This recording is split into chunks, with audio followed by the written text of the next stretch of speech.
Hi, I'm Jeff Wimmer from Studio Cycles and StudioCycles.com, and in this YouTube session we're going to talk about, is it a good idea to buy a bike from your local club? I'm always blown away by people that call me asking me questions because I'm everywhere all over the internet, and I have the only indoor cycling specific retail store in the world. We have a huge video library for tech support and for bike buyer aid, commercial and residential. And people are perfectly willing to call me and waste my time and not buy anything from me. They just want to pick my brain and find out if what they're considering is a good idea. And one of the worst ideas I always hear from people is, my gym is getting new bikes and they want to sell me one of their old bikes for $100 or $200. It's like, are you freaking kidding me? You're talking about a bike that's been in a club 2, 3, 4, 5, 6, 7, 8 years and years and years, probably been beat into the ground and had the life just squeezed out of it. And now the club wants to get new bikes and they want to sell their bikes to their members? You're talking about a bike that's potentially going to need hundreds of dollars of repairs if you can find someone who can effectively do the repairs. Bikes that come out of the clubs that we get to refurbish are typically the most challenging bikes to take apart and rebuild. Bottom line is, commercial bikes never wear out.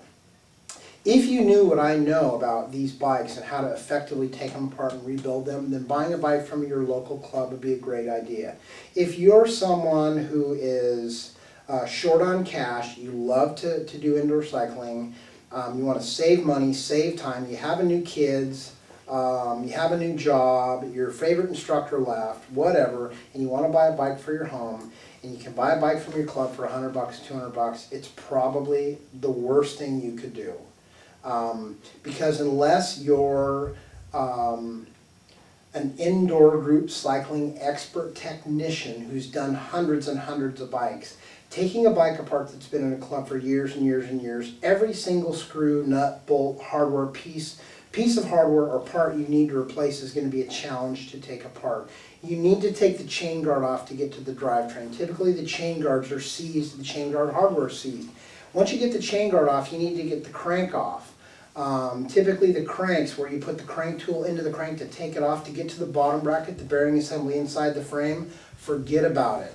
And it doesn't matter if your husband, brother, boyfriend, uncle, mother, brother, sister is an expert mechanic and they work on airplanes or tanks, or they work for a car dealership, or they've been working on tractors their whole life. Doesn't matter. It's not a spin bike. It's not the same. I get it all the time. My this, my that, they can fix it, they can fix it. I can't tell you how many people have called me after they've started the process of trying to rebuild a bike and said, I can't get this, I can't do that. It's an involved, difficult process. I'm not the only person on the planet who can do this stuff, but if this is not your thing, buying a $200 bike is not a good idea. Better to save your money and buy a $400 or $500 used bike, rebuilt bike from my company that's rebuilt inside out with a lifetime warranty that will last you a lifetime.